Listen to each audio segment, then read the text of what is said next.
Philosophy is simply what you know. Now, to correct a couple of old cliches, what you don't know will hurt you. And to correct another one, ignorance is not bliss. Boy, it's so important to have the correct philosophy. It's so important to know. Philosophy sets the course of your life. Philosophy is simply what you know. So it's important to know. I'm telling the kids these days, make sure you get the information while you're here. I'm talking to the Newport Harbor high school kids in some lectures last year and this year.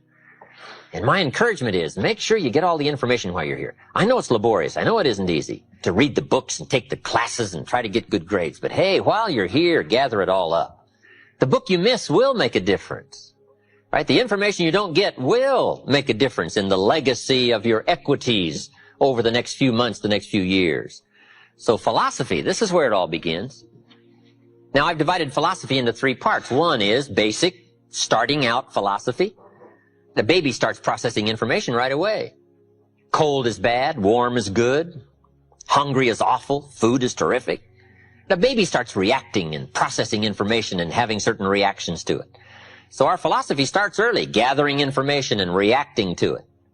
Next is expanded philosophy. At least enough philosophy to be gainfully employed and offer a value to society and find your place in the marketplace. You know, be a reasonable, decent human being. Expanded philosophy. But now how do you become wealthy and powerful and sophisticated, influential and unique? Simple word, refined philosophy. The refinement of philosophy. The extra studies and the extra books and the extra classes and the extra thinking, the extra pondering, the extra give and take of testing ideas and debate and discussion. That's where the extra life comes from, is in the dimensions of refined philosophy, the extra thinking. And these are the steps of intellectual discovery that a lot of people just don't want to take, or they're too busy to take it, or it presents itself in too strong and tough a manner, these extra skills. But I'm telling you, once you start engaging in these extra skills, you won't ever want to go back. This new intellectual discovery is where the wealth is. It's where the happiness is, the good life, influence, power. Refinement of philosophy. One of the major things Shoaff taught me when I met him, he said, poor thinking habits keeps most people poor. Not poor working habits. Most people work hard, but they don't think hard. And Shoaff taught me that the mind is like a factory, a mental factory. And whatever you think about all day long pours ingredients into this mental factory. And that's what builds the economic, social, financial fabric of your life. He quoted me a Bible phrase that says, as you think, so you become. How awesome. When he talked about poor thinking habits, he had me.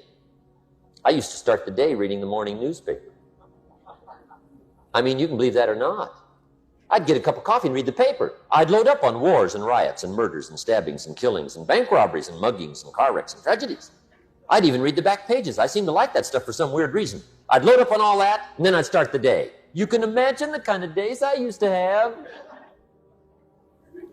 The guy says, I want to be a great leader. Wonderful. The first thing we do is follow him to his house. When we get there, we walk in and check his library, number one. Somebody says, well, why check his library? The reason is because what a man reads pours massive ingredients into his mental factory, and the fabric of his life is built from those ingredients. You would not believe what some people have got in their house to read. You would not believe. One of the best dressed up words I know for a lot of it is trash. Can you imagine dumping a barrel of trash into this mental factory every day and coming out with a rich, dynamic, positive life? It can't be done. You might as well try making a cake with cement. The kids back in Danbury, Connecticut, high school, they're asking me questions one day. I'm talking to the kids. Kids got good questions these days. One of them said to me, Mr. Rohn, how do you build the good life? I said, it's simple. It's not easy, but it's simple. Here's how you build anything. Select the right ingredients, keep out the wrong ingredients, and it starts with thought. Everything starts with thought. So you must be wise and careful what you think about, because that starts everything. You got to be wise and careful. I asked the kids, what would happen if somebody dropped sugar in my coffee? They said, well, you'd be okay. I said, what if somebody dropped strychnine in my coffee? They said, well, you'd be dead. I said, correct. Lesson 1. Life is both sugar and strychnine. You gotta be careful. I said, what if my worst enemy drops in the sugar? They said, will you be okay? I said, what if my best friend, even by accident, drops in the strychnine? They said, well, you'd be dead. I said, correct. Lesson 2, watch your coffee. You got to be careful. See, it doesn't matter who hands you the bad stuff. It doesn't matter where you get the bad stuff. It'll still do its damage on your bank account, wherever you get it. Mr. Schoaf gave me one of the greatest phrases when I first met him, when he said, Jim, every day stand guard at the door of your mind. How important. Stand guard at the door of your mind. Now, our philosophy comes from a lot of places. Let me give it to you. Number 1, from teaching, the influence of others, from the books we read, from the classes we take. And you might underline the word influence. This is where a big share of our philosophy comes from. Influence. In another series, we asked 3 major questions. Who am I around? That's called big questions. Some questions are little and some are big. This is a big one. Who am I around? Question number 2, what are they doing to me? This is called major. This is called big. Where have they got me going? What have they got me reading? What have they got me thinking? What have they got me saying? And the big biggie, what have they got me becoming? Influence plays a major role in the development of our philosophy. How we think, how we speak, the formulation of ideas, the things we weigh concerning values.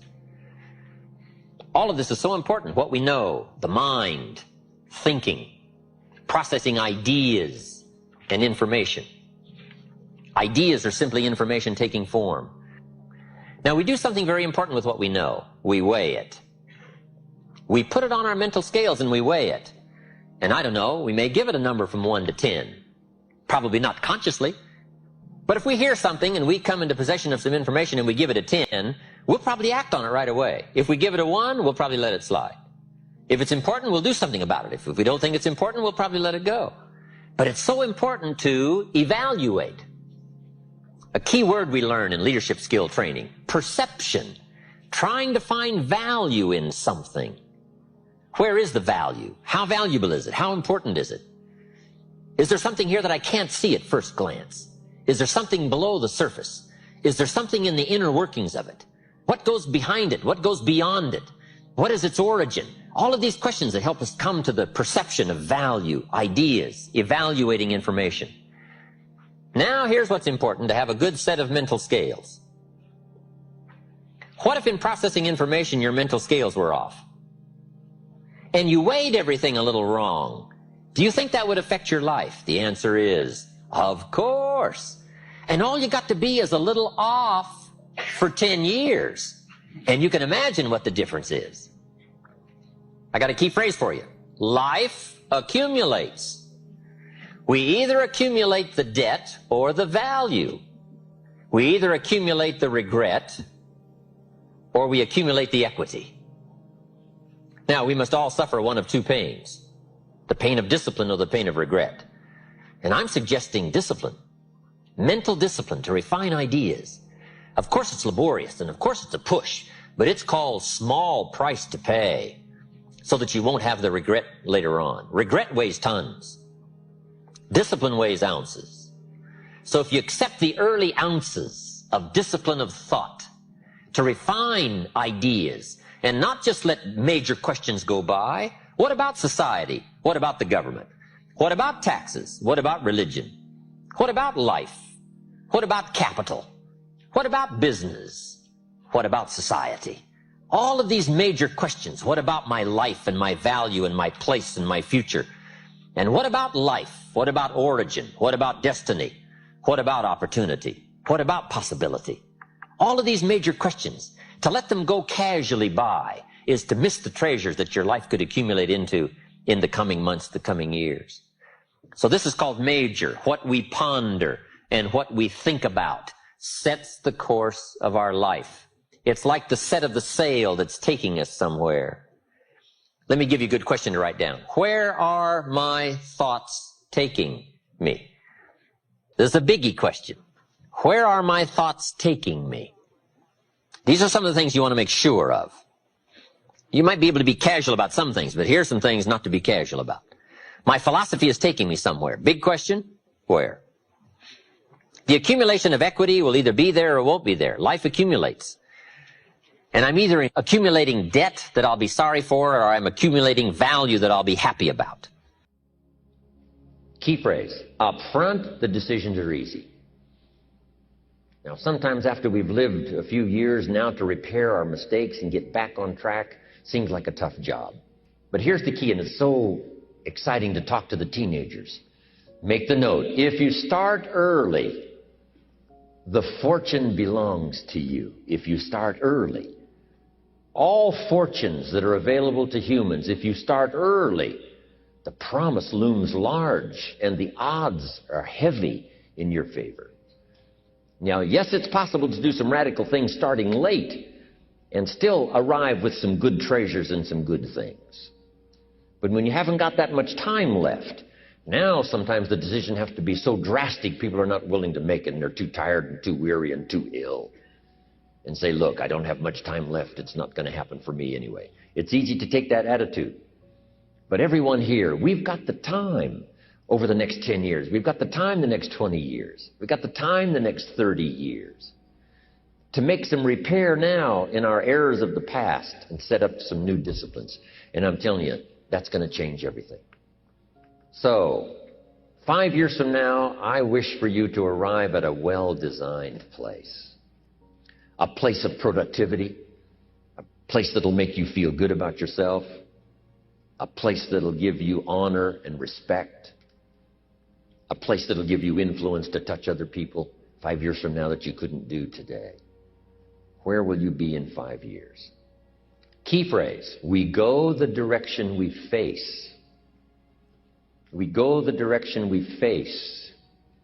If you start designing something at the end of this direction, sure enough, you will start going the direction you face. Next phrase.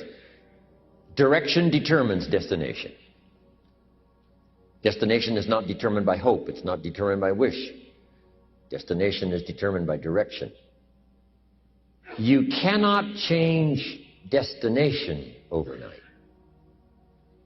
You cannot change destination overnight. Which means you can't arrive at a 5 years from now place tomorrow. But here's what you can change today and overnight. You can change direction. And it is so fascinating what a little small change of direction will do. A few decisions in discipline, a few decisions in learning, a few decisions in change of behavior, change of habit, a few decisions in setting goals that you've sort of let drift before. Like I did at age 25, didn't have a list. I immediately started to change that. And I immediately started to change my direction. In less than 7 years, I was a millionaire. And that was just my economics. But I am so thankful for the circumstances and whatever else arranged it for me. Some things are arranged and we don't even know how they've occurred. For you to be here, do you imagine the chain of circumstances that caused you to be able to sit in this auditorium today? It's amazing. This had to happen and this had to happen and this door had to close and this door had to open. And all of those things, for me to be here, for you to be here, I just didn't drop out of the sky, right? And you arrived here from all kinds of directions. Here we are. And so we just say, wow, part of that's a mystery, and we let it be a mystery. We don't even try to figure it out. We just say, wow, it's incredible. But now that we're here, how could we collectively and individually affect each other's lives? It's by doing just what we've done: study, learn, teach, shake hands, trade stories, and do all the stuff. So that we can help other people as well as ourselves to make that small journey to a new direction. So jot that down. It's only a small journey to a new direction. Guess how quickly you can change your health? By starting to eat an apple a day. Mama said an apple a day keeps the doctor away. Let's say you've been ill long enough and you've had health problems long enough, and you say, that's it. That's over. I'm going to now start a program. You don't have to really revolutionize your whole health life. Just start with an apple a day. You say, well, is it that simple to change your health life? And the answer is yes. The key is just to start. You know, you pick up a book on good health, and you get halfway through the book, and it says, now, dear reader, set this book aside, fall down on the floor, and see how many push-ups you can do. And then it goes on to say, and if you have not done that, why not give this book away? It looks like you're not going to do it. Come on, you don't have to radically do something. You can gain momentum and make changes as you go. Just start. Here's what happens when you start a new direction. Self-esteem starts to accelerate. It doesn't take much for you to feel good about yourself. Just committed to a new direction and you feel good. And an apple a day, committed to finally having a health program that'll make you the healthiest you've ever been in the next 20 years, all you got to do is munch on that first apple. And nobody even has to be around you, and you don't have to announce it to the world. But you munch on that first apple and say, this is the beginning of developing a health program that's going to make me so healthy I'll have the vitality to do whatever I want to do for the next 30 years of my life. Now, if you eat an apple the second day, you become almost delirious, saying, wow, I'm on my way. Somebody said, just 2 apples? Says, look, you don't understand. Not only did I do it yesterday, I've done it again today. This is really proving to myself with no audience, no microphones, no nothing, just you and yourself. You've convinced yourself, I'm on my way to the healthiest I ever have been. I'm starting a new life. This is the second day. I'm on my way. That's how easy it is to change your life. You don't need some dramatic vision. Just begin something. And maybe by health or by whatever other things we can think of to do, you just get back on a better track.